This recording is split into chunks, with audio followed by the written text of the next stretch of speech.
உன்னை பார்த்து ஆசைப்பட்டேன், அத பாட்டு சொல்லிப் புட்டேன்.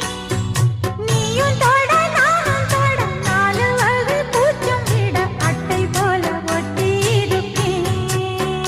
இந்த காதல் பொல்லாதது, ஒரு காவல் இல்லாதது.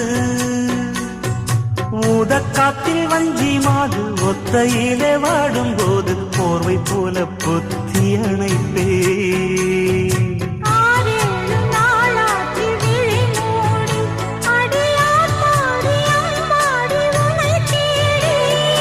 நீதானே மானே என் இளஞ்சோடி, உனை நீங்காது என்று